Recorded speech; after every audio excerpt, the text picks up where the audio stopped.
The anomaly first appeared in my grid on the 43rd day of my rotation.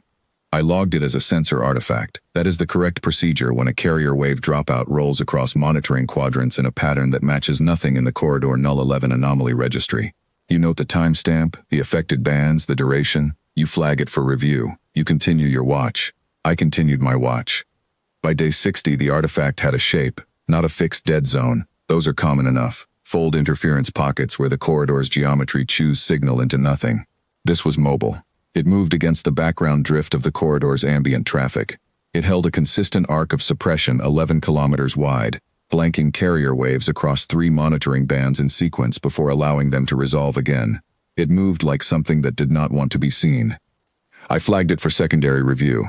My supervisor at Sector Relay Orvith 7 acknowledged receipt and closed the ticket as low priority pending quarterly audit. That was day 61. I reopened the ticket on day 90 when the arc shifted toward the tower's own perimeter arrays. I described the movement in detail. I attached updated logs. I submitted my analysis. This is not fold interference. Fold interference does not navigate. It does not hold position at the edge of sensor range for 6 hours and then withdraw. The ticket was closed again. Low priority. Insufficient signal for classification.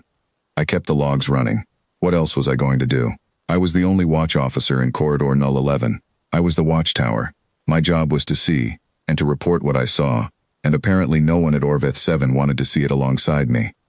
By day 140, the suppression arc was intersecting my tower's grid twice a week, not randomly.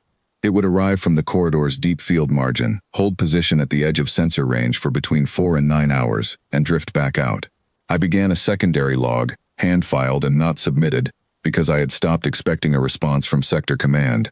I mapped the intersection events. I cataloged the suppression durations. I cross-referenced the arc's approach vectors by time of day, by corridor traffic density, by my own comm uplink activity.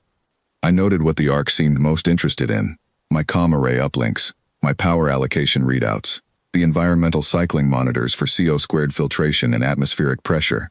Those are the systems you examine when you want to know if someone inside a structure is still alive. I wrote that conclusion in my secondary log on day 172, at approximately 3 in the morning, while sitting alone on the tower's observation deck watching the corridor outside the lens, and seeing nothing move, and knowing that something was there anyway. I had filed 11 reports by that point. None had been classified above low priority. I filed my 12th the next morning and went back to watching. The power fluctuations began on day 212.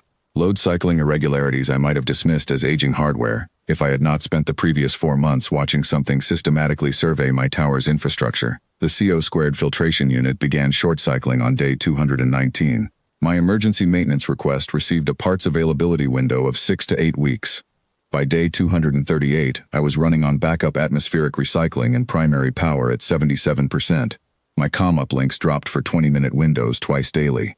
Each dropout corresponded exactly with a suppression arc intersection. On that same day, my primary uplink to Orvith 7 dropped and did not come back. I filed a Tier 2 distress notation through the secondary relay at Corridor Orvith 3. That relay acknowledged receipt and informed me the forwarding queue time was 41 hours due to bandwidth allocation.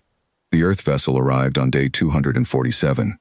I did not recognize the hull markings.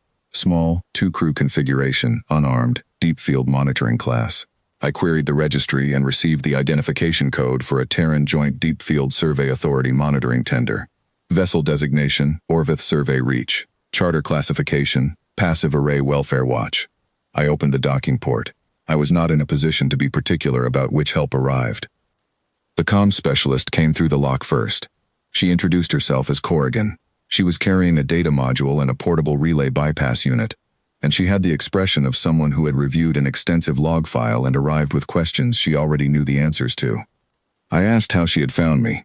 She set the relay bypass on my primary console and told me that Earth's Deep Grid Passive Monitoring Array had been logging a suppression pattern artifact in Corridor Null 11 for approximately 8 months. Not a distress signal, not any transmission from my tower. The array had been cataloging an anomalous carrier wave suppression event, mobile, recurring, behaviorally inconsistent with all classified natural phenomena, and holding it in an unresolved artifact queue under their Joint Charter Welfare Watch provision. The provision, she explained, specifies that when an unresolved anomaly artifact in a monitored corridor synchronizes with a biological life support distress profile, degraded atmospheric cycling, Power draw irregularities consistent with failing environmental systems. COM uplink dropout patterns matching progressive infrastructure compromise. The charter requires the array to auto-file a welfare alert and dispatch the nearest available asset for physical investigation. I had not transmitted a welfare alert. My Tier 2 distress notation was still sitting in the queue at Orbit 3. Earth's array had read the shape of what was wrong with my tower, not the signal I sent, the pattern of what I was not sending, and why. I sat with that for a moment. Corrigan pulled 8 months of Earth's passive array logs onto my screen. She pointed at the suppression pattern. Then she pointed at my own archived perimeter logs from the past 247 days and asked me to confirm the movement signatures matched. They matched. I had spent the better part of a year charting the movement of something I could not classify, and Earth had been watching it from the outside in, through the shape of carrier wave absence, without ever having been asked to look. She told me the artifact had a classification on Earth's taxonomy list, not a well-understood one, something that suppresses its own electromagnetic signature actively, that navigates around sensor arrays with a purposefulness the taxonomy entry describes, with the particular flatness of bureaucratic understatement, as goal-directed concealment behavior. The entry noted that such entities exhibit extended interest in life support infrastructure. The entry noted that the interest is not benign. I looked at my atmospheric recycling unit running at 63%. I looked at the perimeter suppression log and the 48-hour intersection cycle that had been running for 3 months. I had been alone in a degrading tower with something that was systematically examining the systems keeping me alive, filing 17 reports that went nowhere, and Earth had been watching from 8 months away through the shape of a signal being hidden rather than sent.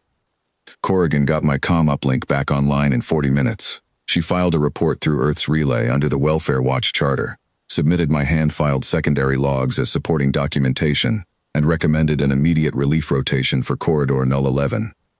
She did not tell me the thing in my perimeter grid was gone. She told me the bypass would hold until relief arrived and that Earth's array would keep the Welfare Watch flag active on this corridor. She asked if I had any questions. I had one. I asked why Earth had watched the suppression artifact for 8 months without filing the alert sooner. She said the provision requires 2 conditions, the anomaly artifact and the biological distress profile. The artifact alone is not sufficient. Earth's array had been waiting for the second condition to be met. When my life support degradation synchronized with the suppression pattern's intersection cycle, both conditions were present simultaneously. The alert filed automatically. The nearest available asset diverted.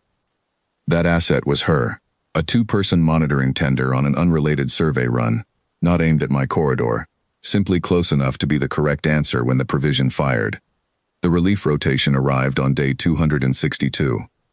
I filed my complete secondary log, 247 days of hand-noted perimeter intersections, through the sector relay with Earth's Welfare Watch charter number attached as the filing reference. I added one notation at the bottom. Earth had been watching the space where the signal was being hidden.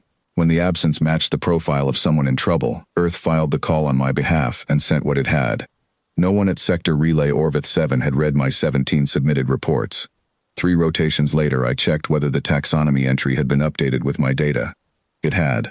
My secondary logs are cited in the updated anomaly classification. 8 months of one watch officer's hand-filed notes, appended to a record maintained by a species that had no reason to be looking, for a signal that was never transmitted. Earth read the absence. I did not ask them to.